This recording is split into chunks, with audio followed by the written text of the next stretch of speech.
fois passée, nous avions parlé de l'amour de Dieu. Et aujourd'hui, nous allons clôturer pour ça. Nous allons ajouter quelques éléments que nous n'avions pas parlé la fois passée. Amen. Nous avions dit que l'amour de Dieu est une chose importante dans nos vies. Nous avons besoin de cet amour dans nos familles, dans nos foyers, même dans nos mariages, dans nos couples. Nous avons besoin de cet amour pendant tout ce temps que nous sommes encore en vie sur cette terre. Nous avions lu beaucoup de citations de Frère Branham. Frère Branham dit, sans cet amour, tu es nulle part. Et sans cet amour, l'enfer t'attend. Donc l'amour, c'est une chose très importante, malgré que c'est négligé complètement pour ce temps de la fin. Les gens cherchent des mystères, mais la chose principale, ils ont oublié. Tu peux avoir des mystères, tu peux avoir beaucoup de connaissances, mais sans l'amour, tu es nulle part. Amen. Nous avons dit que l'amour n'a pas de commencement, l'amour n'a pas aussi de fin, et l'amour c'est Dieu lui-même, l'amour c'est la personne de Jésus-Christ lui-même. Et personne peut expliquer correctement l'amour dans sa profondeur parce que l'amour c'est Dieu lui-même. Tu ne peux pas expliquer quelque chose qui n'a pas de commencement et qui n'a pas de fin. Tu ne peux pas expliquer quelque chose qui existe par lui-même. Donc l'amour, c'est la personne de Jésus-Christ lui-même dans l'homme. L'amour, c'est le Saint-Esprit. L'amour, c'est Dieu dans l'homme. Et nous avions dit que Dieu n'a pas d'amour, mais il est lui-même cet amour. Nous avons encore dit que quand tu crois la vraie parole de Dieu, automatiquement cet amour vient s'installer en toi. Et aujourd'hui, nous sommes dans le message du temps de la fin. En réalité, ceux qui croient le message du temps de la fin, cet amour doit être en eux. Mais aujourd'hui, beaucoup de ceux qui croient le message n'ont pas cet amour agapao. Ils ont toujours philéo. Pourquoi? Parce qu'il n'y a pas encore de nouvelles naissances. Tu peux avoir des brochures dans tes mains, tu peux avoir beaucoup de connaissances. Tu peux citer des promesses comme tu veux, mais sans cet amour parfait en toi, tu es nulle part. Et William Branham, quand il était parti dans la gloire, l'ange lui a dit que ici c'est l'amour parfait qui va entrer.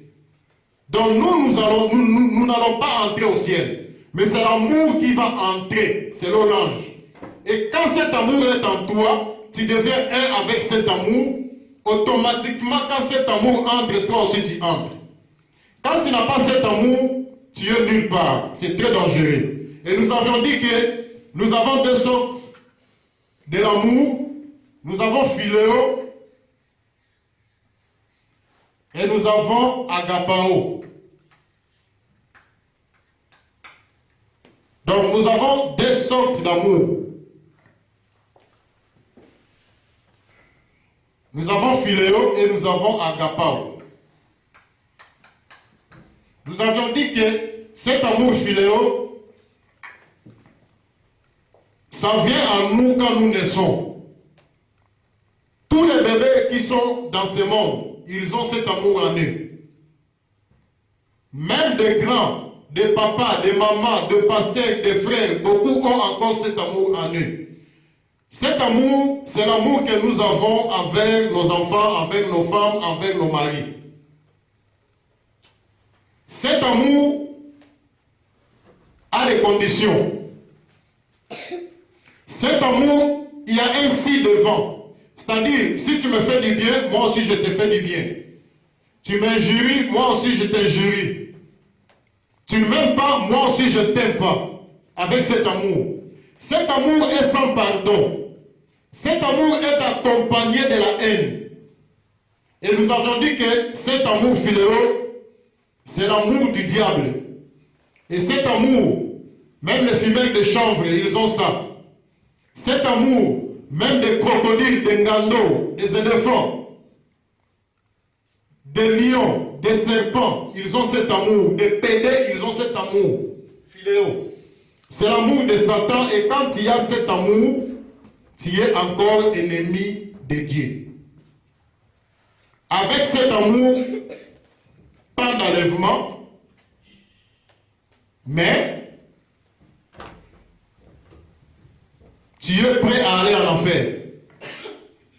Alors, pour se débarrasser de cet amour, nous avons dit qu'il faut la nouvelle naissance.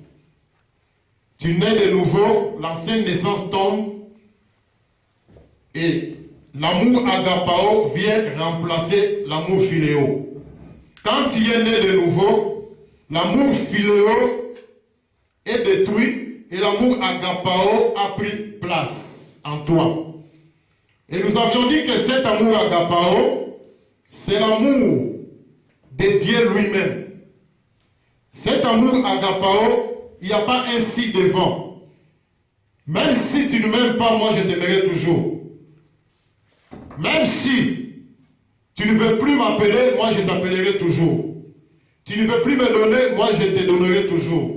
Avec cet amour. Cet amour est accompagné de pardon. Il y a toujours des pardons. Tu me fais du mal, je te pardonne. Tu me fais du tort, je te pardonne. Il y a toujours des pardons ici. C'est un amour inconditionnel, et cet amour agapao, c'est l'amour de Dieu lui-même. Cet amour, quand il y a ça en toi, tu es ami de Dieu. Mais avec philéo, tu es ennemi de Dieu. Amen. Cet amour agapao pardonne toujours, excuse tout. Amen. Un jour, Ève était tombée dans le péché. Il est allé avec un autre gars, il a fait adultère. Et quand son mari Adam a appris que sa femme était tombée, il était triste. Il n'a pas chassé sa femme, mais il continuait toujours à aimer sa femme. Pourquoi? Parce que Adam en lui avait cet amour agapao. Sa femme a fait adultère avec un autre gars, mais Adam continuait toujours de l'aimer. Adam avait toujours cet amour en lui. Adam avait toujours l'amour envers sa femme. Il n'a pas chassé sa femme. Il a plutôt préféré de mourir ensemble avec sa femme. Il a préféré de porter le même fardeau avec sa femme. Peut-être Adam disait en lui-même, le jour où on nous a mariés, j'ai fait des promesses que même au temps de malheur, je vais toujours aimer cette femme. Et Adam, peut-être en lui-même, il disait que je ne peux pas détruire mon vœu, je vais honorer mon vœu. Et Adam aimait toujours Ève. Parce que Ève était une partie de lui-même. Adam avait dit que voici cette fois-ci celle qui est os de mes os et chair de ma chair. Il ne pouvait pas, il pouvait toujours honorer cette parole qu'il avait prononcée devant Dieu. Alors, quand on t'avait marié, quand on nous a mariés, on nous a posé beaucoup de questions. Au temps de malheur, est-ce que tu vas toujours l'aimer? Nous avions répondu que chacun de nous avait répondu que je l'aimerai toujours. Que ce soit la sœur ou les frères. Au temps de malheur, est-ce que tu vas toujours aimer? Oui, je l'aimerai toujours. Mais quand le temps de malheur est venu dans votre foyer, qu'est-ce que vous avez fait?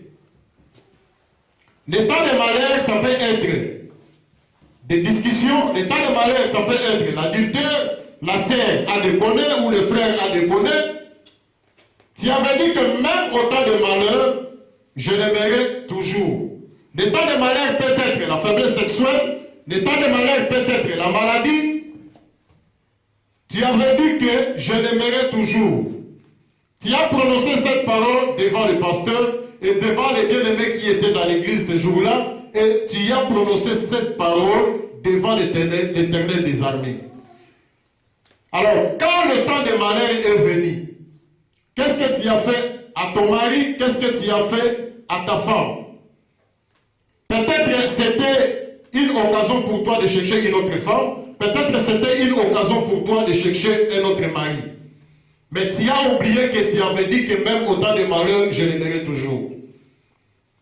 Cela prouve que tu es encore ici dans cet amour filial. Et nous avons dit que l'amour n'a pas de commencement et l'amour n'a pas de fin. C'est ce que Frère Branham dit ici. Ici dans le parent rédempteur, paragraphe 46. Il dit, la haine a eu un commencement. Elle doit donc avoir une fin. L'amour n'a pas eu de commencement, donc il n'a pas de fin. Amen. Donc, l'amour n'a pas de commencement, l'amour n'a pas aussi de fin. Paul a dit, qu'est-ce qui peut nous séparer de l'amour de Dieu? C'est l'adultère, c'est les discussions. Il n'y a rien qui peut nous séparer de l'amour de Dieu. Quand cet amour est en toi, c'est sans fin. Alors quand ta femme ou ton mari a fait une erreur, cet amour a pris fin en toi, tu l'as chassé. Cela prouve que tu ne l'as jamais aimé. Si tu as aimé ta femme ou tu as aimé ton mari, cet amour en toi n'aura pas de fin. Si cet amour a pris fin, cela prouve que tu ne l'as jamais aimé. L'amour n'a pas de commencement et l'amour n'a pas aussi de fin. Adam avait le vrai amour en lui. Quand sa femme est tombée en adultère, il a toujours continué à aimer sa femme et il a porté le même fardeau avec sa femme.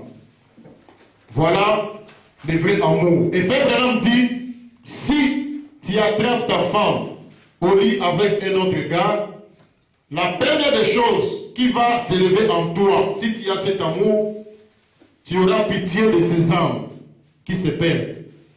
Tu auras pitié de ta femme ou tu auras pitié de ton mari. Avec cet amour. Mais si tu as cet amour filial, tu vas tuer soit sa femme, tu vas tuer soit les gars. Avec cet amour filial. Nous voulons seulement que Dieu nous pardonne. Mais nous ne voulons pas pardonner. Il y a une émission qui passe à la télé, pas à la télé, mais à l'internet, Vérité en face. Et là-bas, les sœurs et les frères, ils sont en train de propager de mauvaises nouvelles pour leurs maris ou pour leurs femmes. Quand ton mari a fait quelque chose de faux, quand ta femme a fait une erreur, va la chercher, va les trouver. Arrangez entre vous deux. Il ne faut pas passer à l'internet, il ne faut pas passer à la télé. Là, tu es en train de détruire complètement. Et c'est l'œuvre de Satan. Et cet homme-là, de l'émission de la vérité en face, il est en train de servir le diable sans le savoir.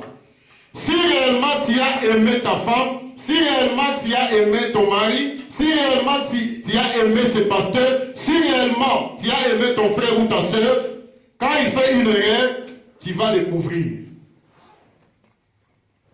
C'est ce qui se passe dans nos familles. Quand mon petit frère ou mon papa ou ma petite soeur du sang, quand elle a fait une erreur, on est là pour couvrir.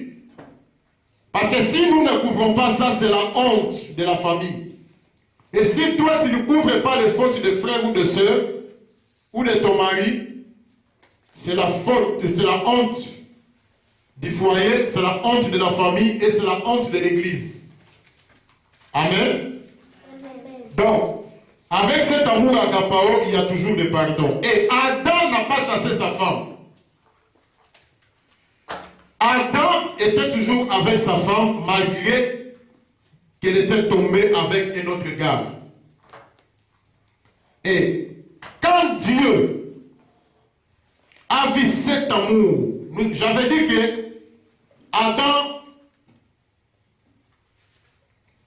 il voulait toujours honorer son vœu du mariage. Adam n'a pas chassé sa femme.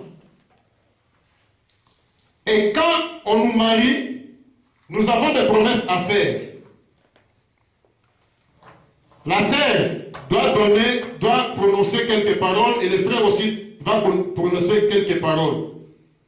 Et souvent, après 6 mois, après une année, après 10 ans, on oublie tout.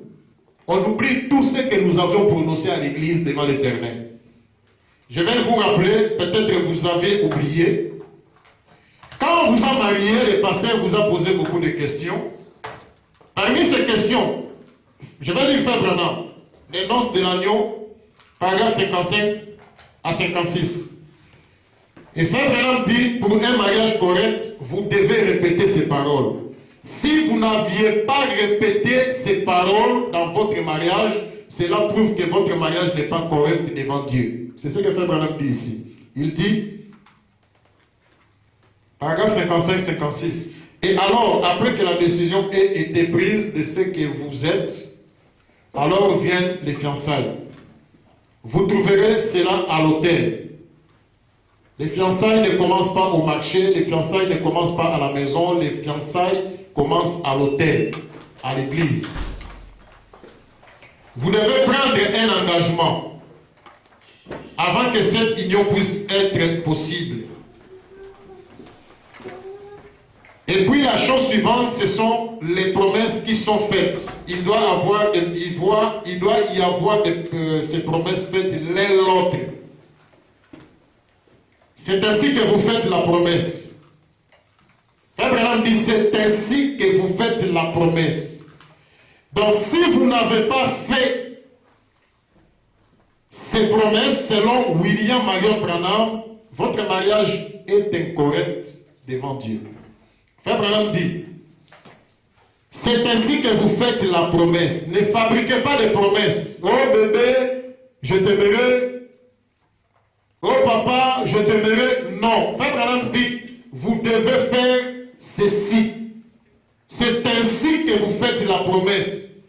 La promesse, Dieu nous a déjà donné ça. Donc c'est inutile de commencer à fabriquer des promesses. Frère Branham dit, chérie, si vous m'épousez, je promets que je serai loyal et fidèle.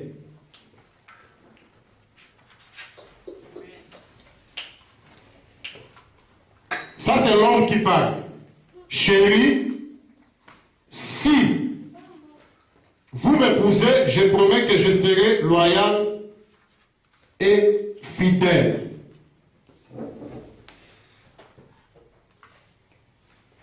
Je n'aurai aucun regard sur une autre femme.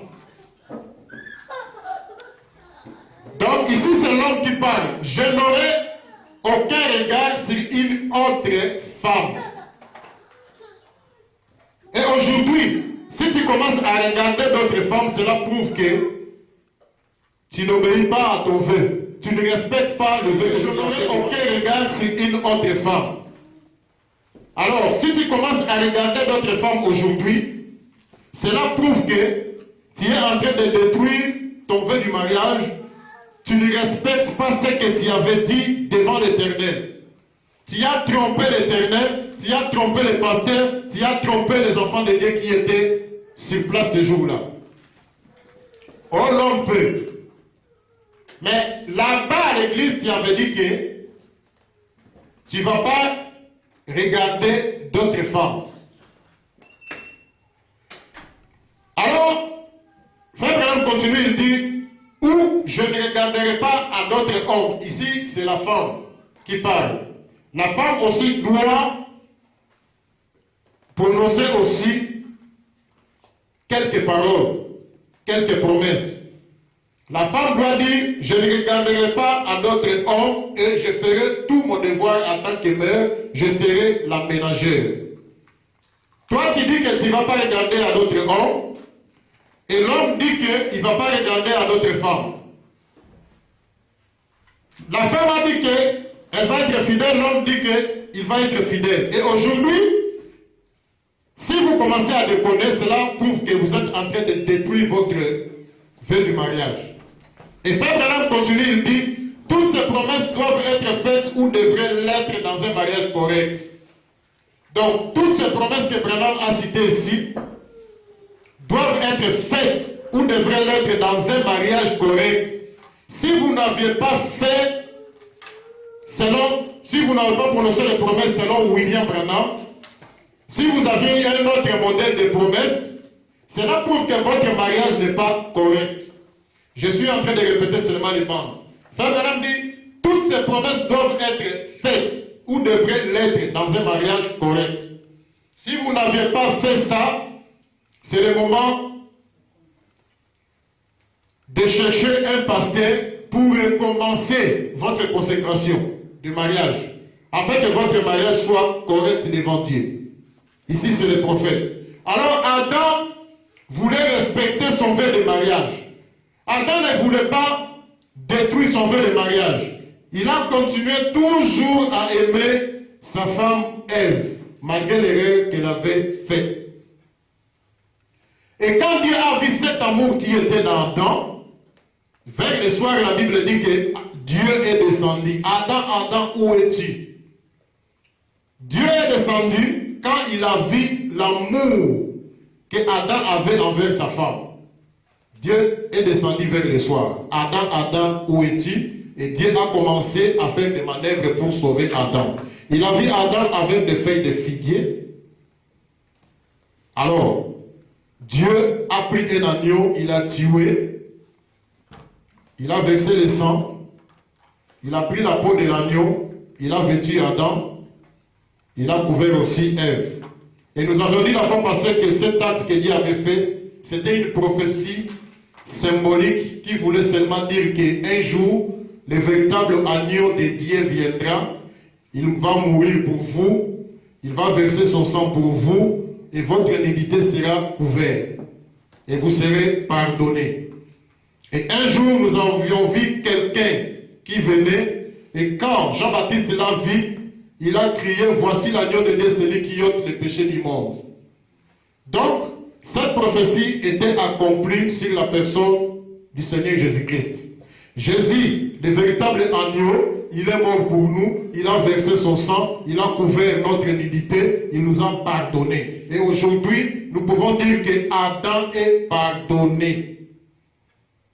Et quand nous parlons d'Adam, ce n'est pas seulement Adam du jardin d'Éden. Parce que cet Adam du jardin d'Éden, quand il était tombé, il nous a représentés tous dans les péchés.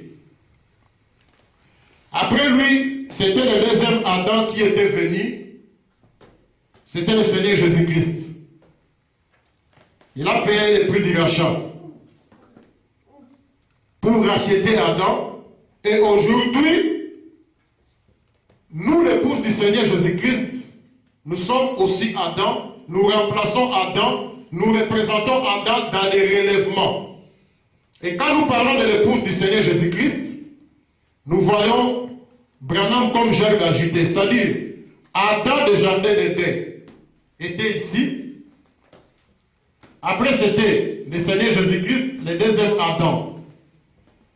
Et après Jésus, il y a l'épouse ici.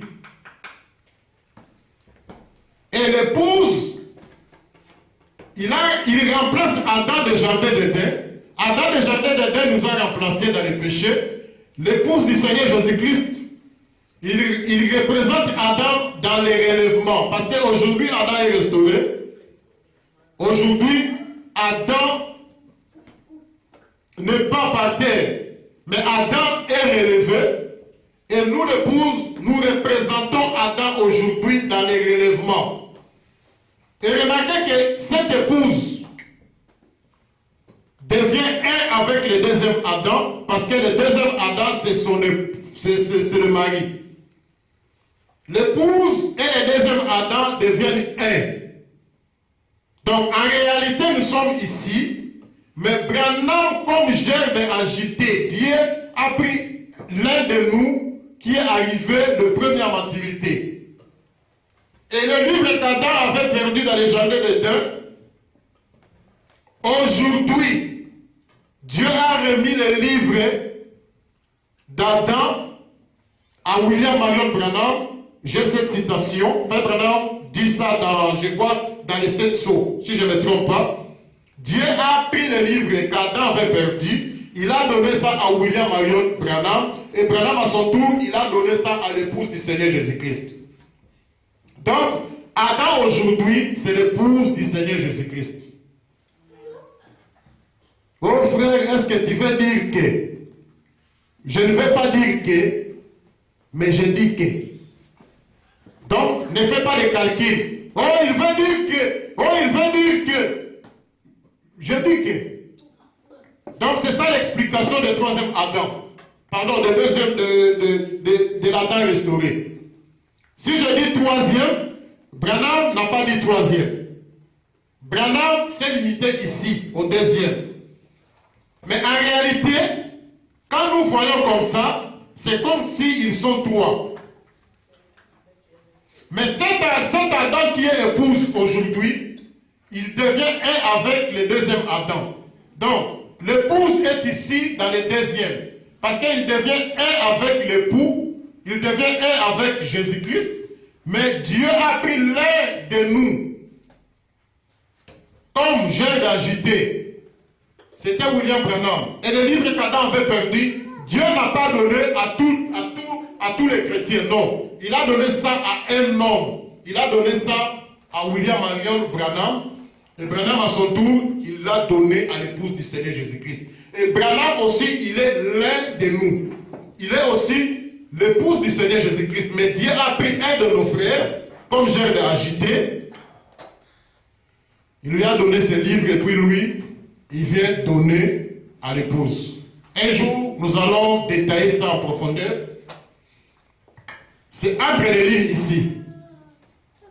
Je n'ai pas dit toi, mais selon la mathématique de Dieu, Adam est déjà restauré. Mais un jour, je vais essayer d'aller en profondeur avec ça. Nous allons lire des citations de Frère Branham. Et ici, nous sommes encore à la garderie. Bientôt, nous allons entrer à l'école primaire. Et après, c'est l'école secondaire. Et après, c'est l'université de la parole. Là, nous allons commencer à faire descendre des bombes, des orbies. Et ceux qui sont prédestinés pour ce message, ils seront toujours là. Ceux qui ne sont pas prédestinés pour ce message, ils vont fuir. Ils vont prendre fuite. Parce que le message, Frère Branham dit, c'est pour... Dieu a déjà prédestiné des gens pour ce message. Si tu es un fraudeur ou tu viens jeter le Ngunda dans les messages, tu vas fuir. Chez nous, dans les messages, il n'y a pas de Ngunda. Nous sommes comme des Chinois. Pas de Ngunda. Et on n'entre pas dans les messages, mais on est. Avant même que nous croyions ce message, quand nous étions dans le monde, dans les bars, dans la prostitution, le message était toujours en nous. Il fallait quelque chose pour révéler cela en nous. Mais quand nous étions dans les bars, nous étions dans la prostitution, le message était toujours en nous. Avant même que nous puissions venir dans ce monde, le message, nous étions quelque part avec ce message. Amen. Donc, aujourd'hui, nous pouvons dire que Adam est restauré. Donc, les manœuvres que Dieu a fait dans le jardin d'Éden, il a tué l'agneau, il a versé le sang. C'était une prophétie symbolique qui voulait seulement dire qu'un jour, le véritable agneau de Dieu viendra dans ce monde, il va verser son sang et Adam sera pardonné. Et aujourd'hui, nous représentons Adam dans le pardon. Amen. Amen. Et Dieu a dit à Adam, la terre sera maudite à cause de toi.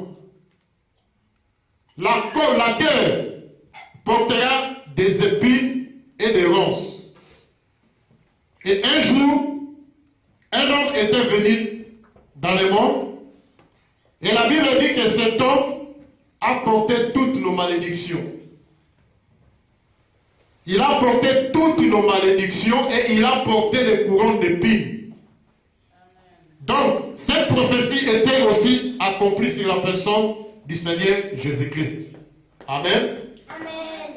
Quand Adam a péché, Ève a péché, Adam n'a pas fui Ève. Il avait plutôt pitié de sa femme.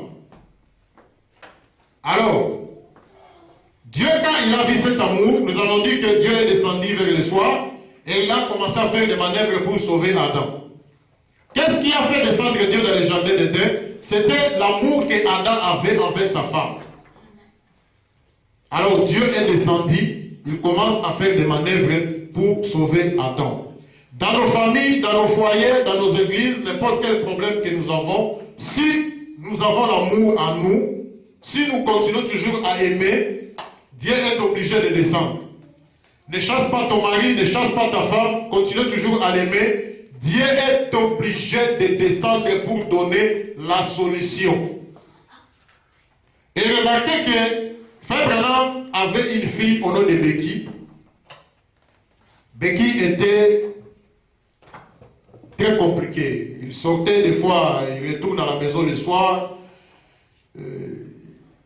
En bref, il n'avait pas une bonne vie. Becky était turbulente. Il n'obéissait pas à son papa, il n'obéissait pas à sa mère. Et Frère Branham les tapait fort. Frère Branham frappait Becky fort. Mais un jour, Dieu est venu faire l'intervention. Il a dit à Frère Branham, on ne chasse pas un démon par la colère. Continuez toujours à aimer cet enfant. Si elle arrive en retard, donnez-lui à manger. Aimez toujours cet enfant. Et le fait d'aimer, Dieu dit à Frère Branham, cet enfant va changer complètement. Alors, Frère Branham ne tapait plus Becky. Quand Becky sort, elle revient le soir, il lui donne à manger. Il est toujours avec elle. Il lui pose des questions. Comment a été la journée? Ainsi de suite. Et Becky, quand il a vu cet amour dans son papa et dans sa maman,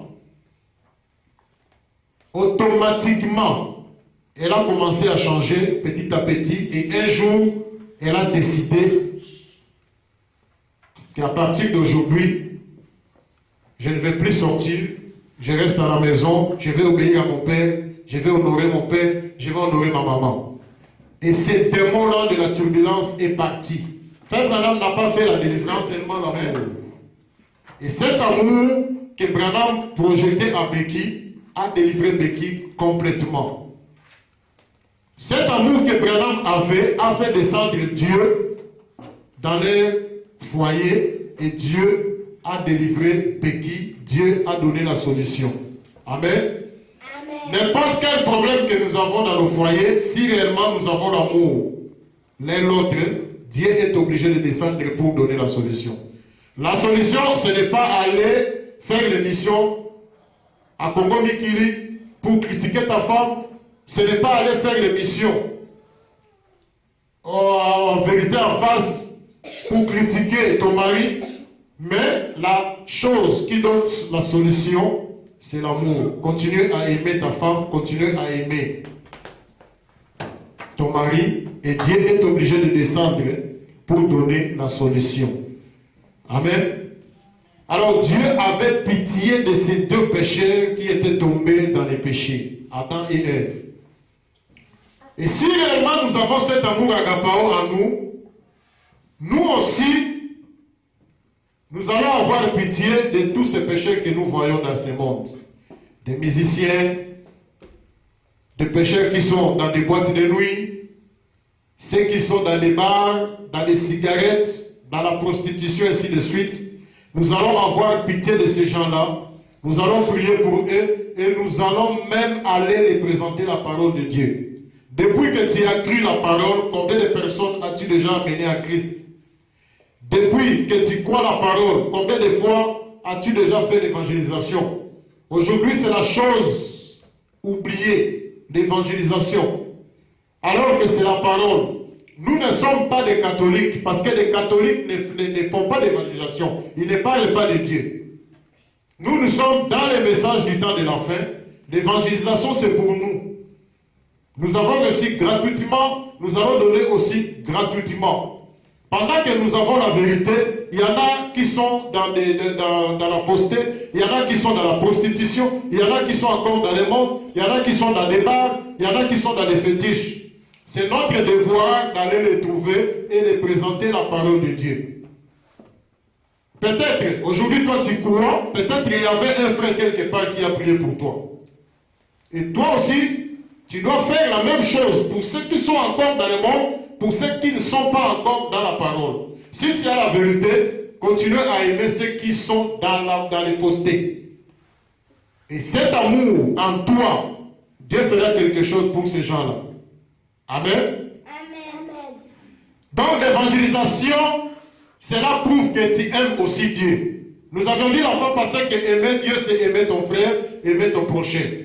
Donc quand tu fais l'évangélisation, tu présentes à ces gens-là la parole de Dieu, cela prouve que tu aimes Dieu. Si tu n'évangélises pas, cela prouve que tu n'aimes pas Dieu.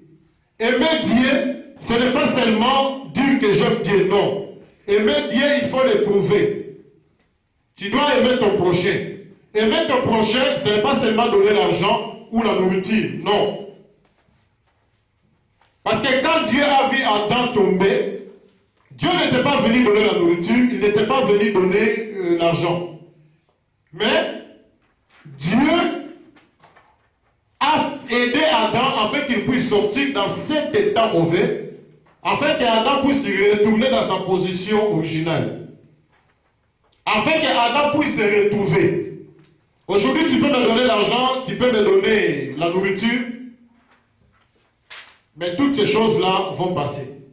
Mais si tu me vois dans les péchés, tu me fais sortir dans les péchés, tu m'as donné la vie éternelle, tu as sauvé mon âme, c'est ça le vrai amour.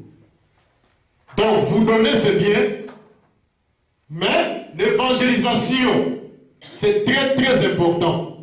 Sauver une âme, c'est très important. Quand vous commencez une église, c'est une bonne occasion de commencer l'évangélisation. Mais aujourd'hui, ce n'est pas le cas. Les gens ne veulent pas souffrir. Les gens veulent commencer seulement avec ceux qui ont déjà cru. Alors, un frère a besoin de commencer une église. Vous le verrez dans une église quelque part. Il est là 1 mois, 2 mois, 3 mois. Vous pensez qu'il est devenu votre frère. Mais il a une mission. Il a une mission pour faire sortir les gens, afin de commencer une église. Il va commencer à visiter des frères et des sœurs à la maison. Il va commencer à attirer l'influence du pasteur, jusqu'à ce que s'il voit que maintenant c'est le moment, après 2 jours, 3 jours, vous allez entendre qu'une église a commencé quelque part. Ils ont commencé avec combien de personnes? Avec 100 personnes. D'où viennent ces 100 personnes? Ils viennent de l'autre église. C'est toujours comme ça. L'église de Dieu commence par l'évangélisation. Si vous avez commencé une église par une division, vous êtes parti avec Satan, avec le diable. Dieu n'est pas là. Dieu est derrière sa parole. Dieu ne t'a pas mandaté pour aller faire sortir les gens quelque part. Même s'ils sont dans la fausseté, Dieu ne t'a pas mandaté pour aller sortir des gens quelque part. Même dans les groupes de prière, Dieu ne t'a pas mandaté pour faire sortir des gens là-bas et commencer une église. Non. Parce que ces gens qui sont dans les groupes de prière, ces gens qui sont dans les faussetés, dans les messages, Dieu a prédestiné ces gens-là pour ces pasteurs-là. Et Dieu sait pourquoi il a laissé ces gens-là sous la responsabilité de ces pasteurs. Autant marqué, Dieu lui-même, il va commencer à faire sortir un à un. Toi, ton problème, pour commencer l'église, sors dehors. Commence seulement à évangéliser les païens. Et tous ces gens-là, dès qu'ils vont entendre la vérité, ils vont venir eux-mêmes un à un. Mais tu n'es pas mandaté pour mettre des désordres, pour mettre des discussions. Tu deviens un obstacle dans toutes les églises. Tu veux que ton église soit remplie. Tu commences à tuer l'influence des autres pasteurs afin que les brebis puissent venir dans ton église. Non. Tu commences quelque chose, il faut souffrir. Frère Branham dit, derrière chaque sacrifice, il y a toujours une bénédiction. Et Dieu lui-même, quand il a commencé à créer son monde, il a commencé par l'évangélisation. Dieu a commencé à appeler chaque chose à l'existence. Il a appelé les poissons. Il a appelé les arbres. Il a appelé le soleil. Il appelle chaque chose de venir à l'existence. Et aujourd'hui, nous voyons le monde comme nous le voyons comme ça. Mais ça a commencé comment? Un à un. Et c'est ça la façon que Dieu travaille. Et aujourd'hui, dans cette église, j'ai aussi cette parole créatrice. La parole là que Dieu prononçait, moi j'en ai. Et pendant que je prêche, je suis en train aussi d'appeler chaque chose à l'existence. Et bientôt, nous allons avoir un pianiste ici.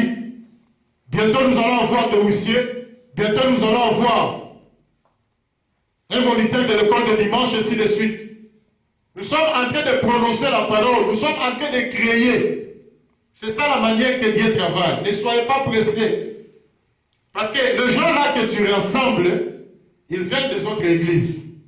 L'autre vient par exemple de l'être ce qu'il est. L'autre vient des tonnerres sont révélés. L'autre est là.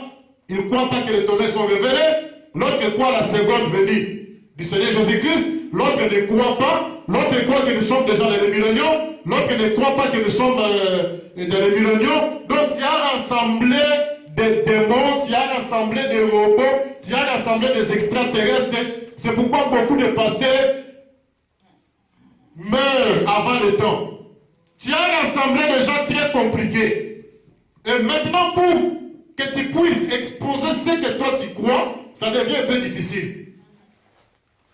Parce que tout ce que tu vas dire, il y a quelqu'un là qui ne croit pas ça, il va se lever contre toi. C'est pourquoi vous verrez beaucoup de pasteurs, il était jeune, quand il a commencé une église avec beaucoup de gens, il devient vieux. Commencer avec la parole, c'est commencer avec Dieu. Commencer sans la parole, c'est commencer avec Satan. Commencer avec la division, c'est commencer avec le diable. Commencer avec l'évangélisation, c'est commencer avec Dieu. Et si vous commencez avec Dieu, tout continuera toujours avec Dieu. Et vous aurez du succès. Il faut souffrir des fois. Nos anciens ont souffert. Ils ont souffert. Et aujourd'hui, ils sont ce qu'ils sont. Amen. Donc, l'évangélisation, c'est très important. Dieu n'a pas fui Adam et Ève parce qu'ils étaient dans les péchés, mais il s'est approché de ces gens pour les sauver. N'abandonnons pas de pécheurs, ne soyez pas toujours avec des frères. Des fois, tu peux aussi visiter quelqu'un qui ne croit pas comme toi, et là-bas tu es en mission. Amen. Amen. Mais il faut faire attention parce que Frère Branham dit dans l'influence d'un autre, si ton influence, tu ne peux pas l'influencer, c'est lui qui va t'influencer.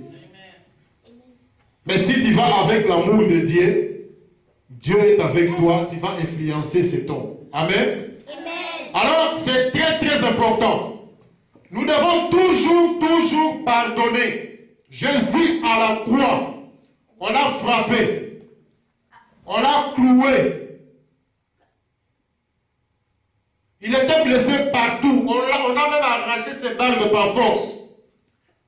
C'était vraiment une douleur terrible. Et à la fin, le diable regardait. Qu'est-ce que Jésus va dire? Il va maudire. Jésus à la fin, il dit, Père, pardonne-le. Aujourd'hui, c'est rare. Quelqu'un te fait du tort, tu sautes sur lui. Quelqu'un te fait du tort, tu es mon ennemi. Quelqu'un qui fait du tort, tu le maudis, tu commences à propager partout. Oh, ce frère-là, c'est un corbeau. Ce frère-là, il est comme ça. La Bible dit, ayons les sentiments qui étaient en Jésus-Christ. Si tu as cet amour agaparant en toi, tu vas toujours pardonner. Même si on crache sur toi, tu vas toujours pardonner. Si Jésus a pardonné, nous devons aussi pardonner. Dans notre Père qui est aux cieux, il y a une parole qui dit, pardonne nos offenses comme nous pardonnons aussi à ceux qui nous ont offensés. Donc si toi tu pardonnes, Dieu aussi te pardonne. Tu ne pardonnes pas, Dieu aussi ne pardonne pas. Amen. Amen. Nous devons toujours pardonner, c'est la loi de notre pays. Si tu ne pardonnes pas, tu n'es pas dans le message de l'heure. Tu es peut-être kimbanguiste, ou catholique, ou protestant. Parce que nous, dans le message, dans notre pays qui est le message, il y a une loi, c'est le pardon. Nous devons toujours pardonner. Amen. Quelqu'un te frappe ici à la joue gauche, tu donnes aussi la joue droite. Quelqu'un fait une erreur, tu couvres ça. C'est très important, si réellement nous sommes ici. Mais si nous sommes ici, c'est le contraire. Même les ministres de Dieu, nous devons avoir l'amour en nous. Vous remarquerez que dans la Bible, dans 1 Corinthiens chapitre 13, 1 Corinthiens chapitre 13, si je ne me trompe pas, Dieu nous parle des dons spirituels. Pardon, 12, 1 Corinthiens 12. Il nous parle des dons spirituels.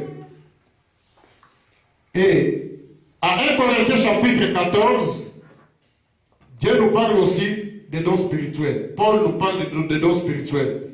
1 Corinthiens chapitre 12, des dons spirituels. 1 Corinthiens chapitre 14, Paul nous parle aussi des dons spirituels. Mais ici au milieu, 1 Corinthiens chapitre 13, là-bas Paul nous parle de ministère. Il nous parle de ministère. Donc, le ministère est au milieu. Ici, c'est le don spirituel. Alors, ici, c'est le don spirituel. Ici, c'est le don spirituel et l'amour au milieu. Donc, tous les dons, que ce soit parler en langue, prophétie, les ministères, tous les dons doivent être dirigés par l'amour de Dieu. Au cas contraire, c'est le diable qui est là. Amen. Alors, les ministres aussi doivent avoir en eux cet amour agapao. Avant même d'être derrière la chair, tu dois d'abord passer ici. Et passer ici, ça, l'amour agapao, c'était l'élément du Saint-Esprit. C'est le fruit du Saint-Esprit. Et l'amour agapao, c'est aussi le Saint-Esprit, c'est la personne de Jésus-Christ lui-même. Amen. Alors, nous les ministres, nous devons avoir cet amour. Quand il y a cet amour en toi, tu vas prier pour les brebis, tu vas prier pour les pécheurs, tu vas prier pour d'autres églises, il n'y a pas de barrière. Oh non, là-bas, ils sont dans la fausseté. Oh non, là-bas. Nous ne devons pas avoir de barrières. Frère Branham dit ceci. Je ne sais pas si je vais trouver cette citation. Frère Branham dit que la dénomination sépare les frères. Frère Branham était toujours contre les dénominations. Il dit ici dans Pourquoi nous ne sommes pas une dénomination, paragraphe 18, il dit nous n'avons donc pas de dénomination parce que je pense que les dénominations séparent les frères. Dieu était toujours contre la dénomination. Et si dans votre église, votre pasteur vous dit chaque fois de ne plus aller là-bas, vous êtes déjà tombé dans la dénomination. Oh non, Rouge-Gorge, il est en train de faire une convention là-bas, il ne faut pas aller, c'est très dangereux. Vous êtes déjà dans une dénomination, il ne faut pas écrire à l'extérieur de votre église, il ne faut pas écrire interdénominationnel, enlever inter. C'est une dénomination tout fait. Frère Branham dit, la dénomination sépare les frères, mais l'amour agapao unit les frères. Tu sois dans mon église ou tu ne sois pas ici, tu es mon frère. Je peux aller vous visiter, vous pouvez aller aussi venir nous visiter. Il y avait des frères qui étaient venus ici, des frères qui n'ont pas de barrière. Ils étaient venus ici, mais ils ne sont pas de cette église. Donc, nous ne devons pas séparer de gens. N'allez pas là-bas, c'est une dénomination. Et Dieu n'est pas dans la dénomination. Dieu n'est pas là. Si nous nous aimons, je peux aller dans votre église, tu peux aller aussi dans notre église. Quand il y a une fête, je peux vous appeler, vous pouvez aussi nous appeler. Unissons pour que les messages puissent aller de l'avant. Ici à Montréal, nous sommes divisés. Chaque église a ses coins. Mais nous combattons pour la même cause. Nous avons un seul prophète, mais nous sommes vraiment divisés. N'allez pas là-bas, n'allez pas là-bas, n'allez pas là-bas. Unissons-nous afin que le message puisse aller de l'avant. Nous servons le même maître. Nous avons un seul motif, c'est d'amener les gens en Christ. L'église n'est pas un business. Oh non, ça c'est mon église. Ça c'est mon église. Tu commences à donner des ordres. Dieu n'est plus le patron à l'intérieur. Le patron maintenant c'est toi-même. C'est ton ligablo. C'est un magasin pour toi. Tu commences à placer des boîtes de sardines comme tu veux. Je veux que toi tu sois ici. Je veux que toi tu sois ici. Tu ne regardes même pas ce que la parole dit. L'église n'est pas un business. L'église c'est l'œuvre de Dieu. Et le patron c'est Dieu lui-même. Et si réellement nous tous, nous servons ce Jésus, nous devons être unis. Parce que c'est la même compagnie. C'est une même entreprise. Mais de noms différents. Amen. Unissons-nous. La dénomination, ce n'est pas de frères. Et si nous aimons Dieu, nous devons aussi soutenir l'œuvre de Dieu. Nous devons aussi soutenir le serviteur de Dieu. Moi, j'étais surpris. Un frère de très loin, il m'a donné l'argent, il m'a dit que je soutiens cette œuvre. J'ai compris que nul n'est prophète chez lui. Amen. Si nous aimons Dieu, nous allons soutenir l'œuvre de Dieu. Ce n'est pas l'œuvre de Satan, c'est l'œuvre de Dieu. Frère Branham dit, celui qui fait l'œuvre missionnaire, il est dans la parfaite volonté de Dieu. Nous devons soutenir l'œuvre de Dieu par nos dîmes, par nos offrandes, par des dons. C'est très important. Tu travailles 24 heures sur 24.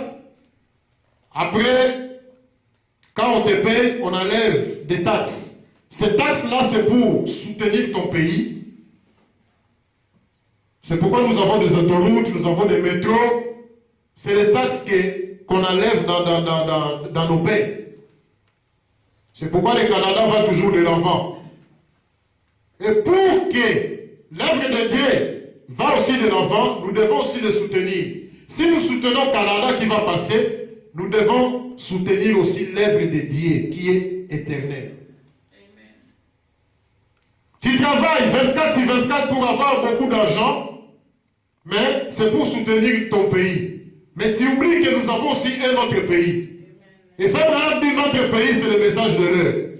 Quand tu soutiens le serviteur de Dieu, tu soutiens l'œuvre de Dieu, Dieu est obligé de descendre pour continuer toujours à te bénir. Si tu ne soutiens pas l'œuvre de Dieu, tu ne soutiens pas le serviteur de Dieu, Frère Branham dit que tu es maudit. Et la Bible dans Malachie 3, Malachie dit que tu es maudit.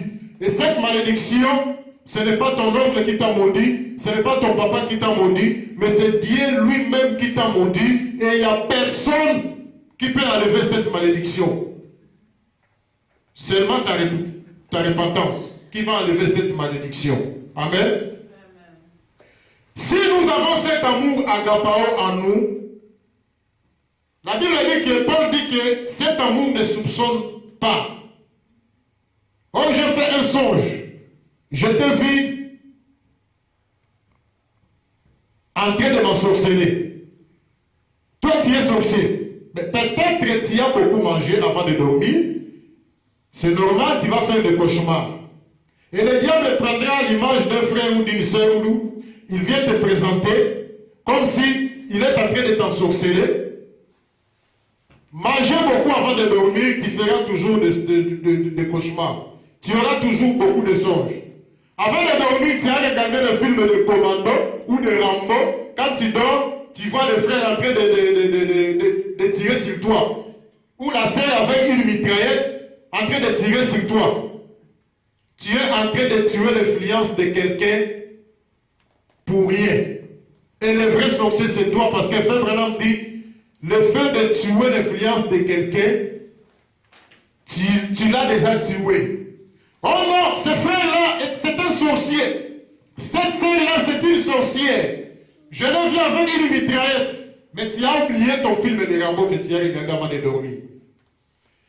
Tu es en train de salir les frères. Tu es en train de salir de frères, de sœurs. Tu es en train de les tuer. C'est toi le vrai sorcier.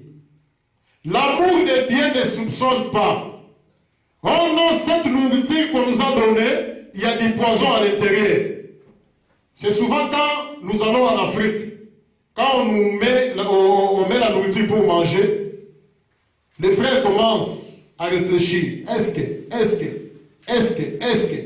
il n'y a pas de poison là-dedans? Est-ce que, le fait seulement de soupçonner, tu n'as pas cet amour qui est ici.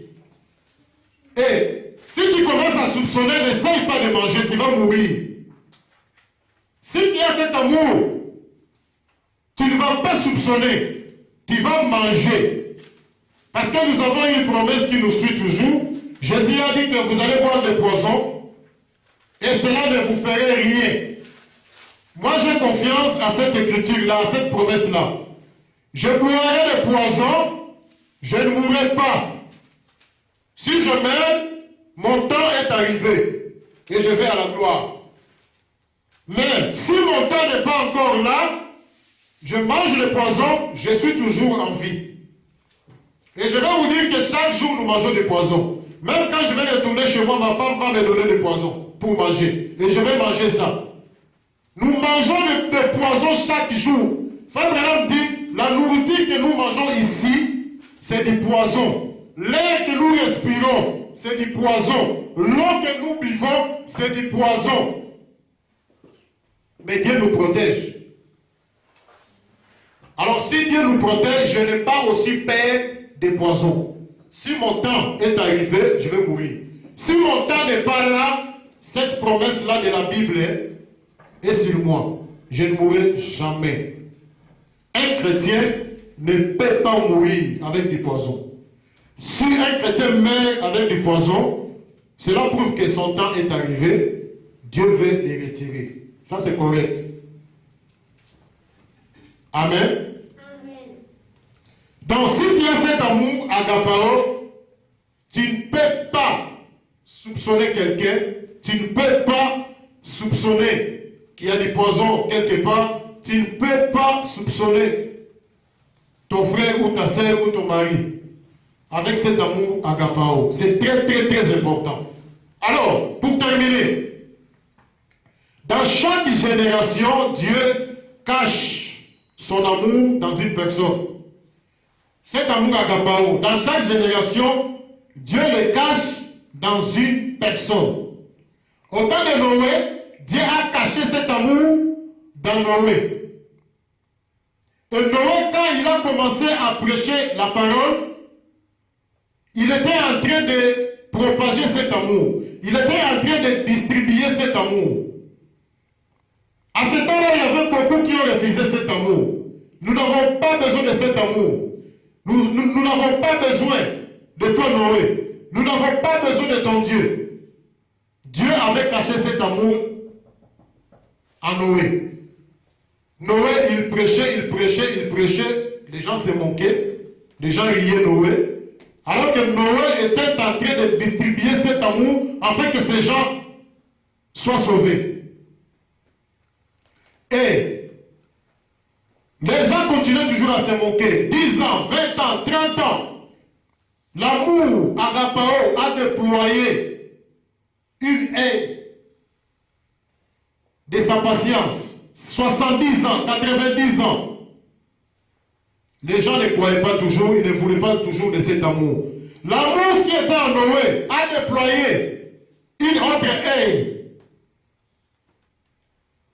de patience pour que ces gens puissent revenir à la repentance, qu'ils puissent entrer dans l'âge afin qu'ils soient sauvés.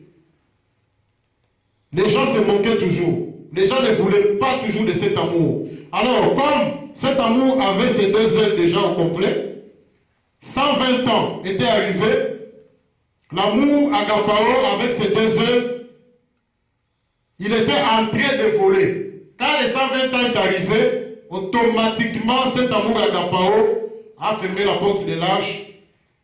Il s'est envolé, c'est fini. C'était devenu trop tard. Ça, c'était au temps de Noé.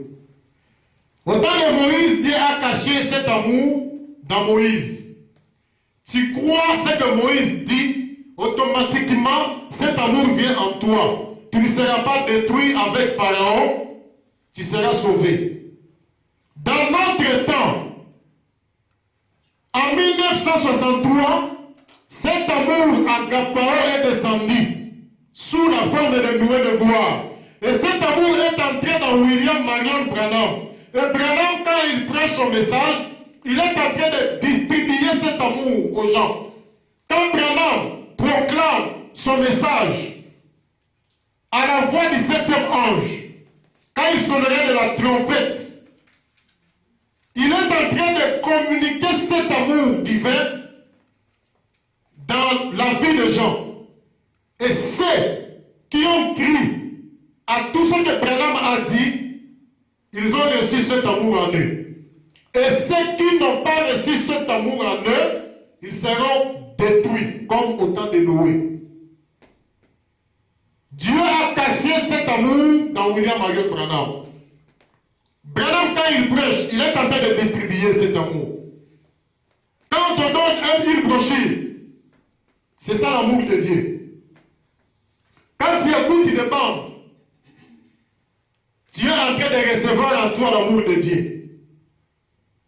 Branham a distribué cet amour aujourd'hui. Tu crois à ce qu'il a dit,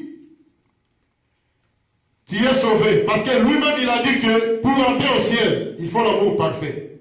Si tu as cet amour en toi, c'est-à-dire le message du temps de la fin, le ciel est pour toi. Vous remarquerez que dans la pyramide de Noc, dans la pyramide, on commence avec la foi avec Paul. À la fin, là-bas, c'est l'amour. Avec William Marion Branham. Donc, le message que nous avons reçu aujourd'hui, c'est l'amour parfait. Nous devons nous aimer les uns les autres.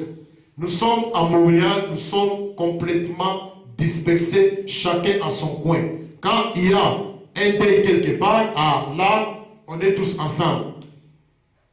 Dès que le deuil se termine, chacun à son coin. On ne s'appelle plus, mais avant, ce n'était pas comme ça. Quand j'étais ici en 2002, il y avait un amour terrible ici à Montréal.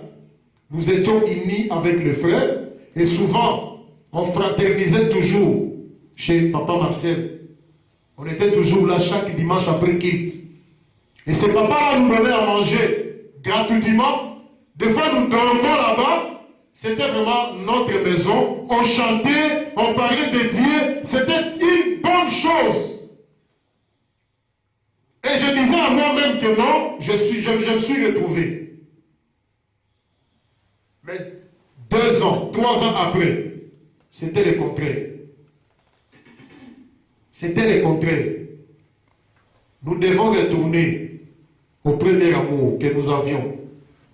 Sinon, nous sommes en danger ici à Montréal. Nous sommes en danger partout dans le monde. Si les groupes de prière n'ont pas l'amour, c'est normal parce qu'ils n'ont pas reçu le message de William Branham. Mais nous, nous avons reçu le message parfait. Nous avons reçu l'amour parfait qui est le message de William Marion Branham.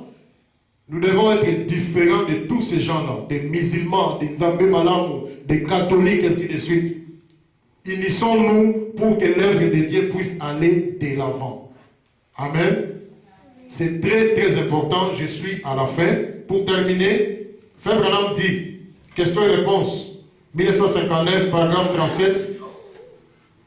Frère Branham parle de la haine. Il dit, et vous ne chasserez jamais un démon par une mauvaise attitude. Il faut l'amour pour faire cela. Donc pour chasser un démon, tu dois avoir l'amour en toi. Si tu n'as pas l'amour en toi, tu es en train de t'exposer. Et c'est très dangereux. Souvenez-vous des fils de Séva. Frère Branham dit, je commence, et vous ne chasserez jamais un démon par une mauvaise attitude. Il faut l'amour pour faire cela. Et l'amour est la plus grande puissance au monde. Donc quand tu as l'amour en toi, tu as la puissance de Dieu. Aucune puissance dépasse la puissance de l'amour. Même des sorciers, ils sont sous tes pieds si tu as l'amour de Dieu en toi. C'est la plus grande puissance au monde. Maintenant, si vous le remarquez, un démon est toujours aîné, c'est-à-dire la haine. La haine vient du diable. Et lorsque les gens haïssent quelqu'un, souvenez-vous, c'est un démon terrible que de mépriser ou de ne pas aimer. Vous ne devez pas faire cela. Ça, c'est le conseil des frères Branham. La haine. Frère Branham dit la haine. C'est un démon terrible. La haine. Il y a des gens qui ont de la haine en eux. Ils sont des spécialistes de la haine. Et souvent, ce sont des sorciers. Amen. Amen. Donc, ça, c'est le conseil du prophète. Frère Branham dit, il ne faut pas faire cela. Nous devons nous aimer l'autre, les uns les autres. Il dit encore, ici, Dieu amène son Église à la perfection, paragraphe 9. Le christianisme tout entier est développé dans une grande affaire d'amour. Ne croyez-vous pas cela? Voyez, sans l'amour, point. L'amour, c'est la chose la plus parfaite qui existe dans la Bible. Dieu est amour. Et ceux qui aiment sont de Dieu, a dit Jean. Voyez, l'amour. Paul a dit, quand je parlerai les langues des hommes et des anges, quand j'aurai la connaissance de tous les mystères de Dieu et la foi pour transporter des montagnes, quand je livrerai mon corps pour être brûlé comme un sacrifice, quand je distribuerai tous mes biens pour la nourriture des pauvres, sans l'amour, je ne suis rien.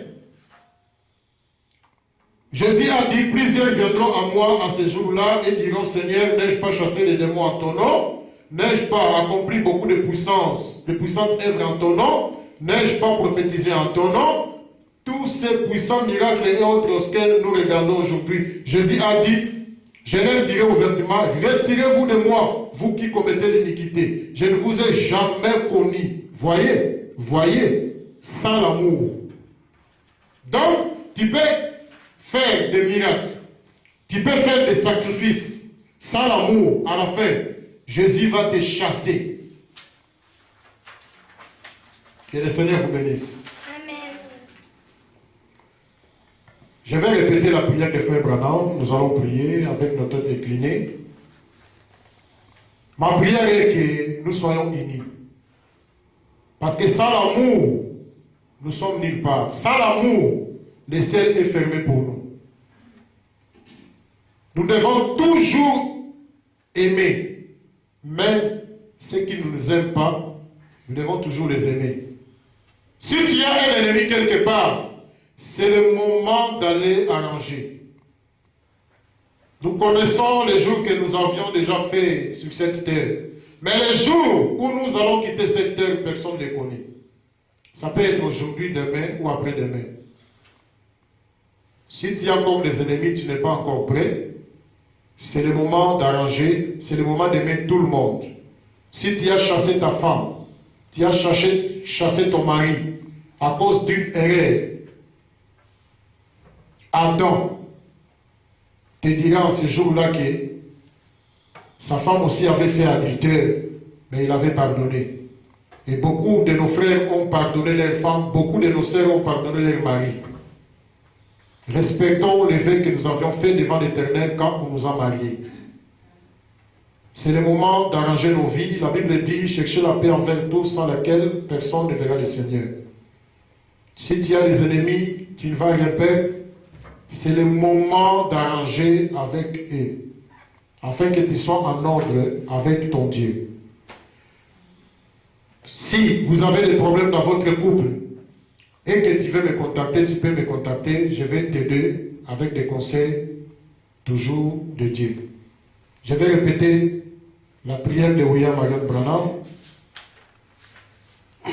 sur l'amour. Oh Dieu Tout-Puissant, toi qui aimes les âmes des hommes, toi qui as donné ton Fils unique afin que quiconque croit en lui ne périsse point, mais qu'il ait la vie éternelle. Mets ton amour dans chaque cœur ce soir, Seigneur, et scelle-le dans les royaumes de Dieu. Écoute la prière de ton serviteur inutile et indigne, Seigneur, comme je plaide, comme un homme peut seulement plaider pour son peuple. Oh Seigneur, ces mortels qui sont avec moi, ces mortels doivent savoir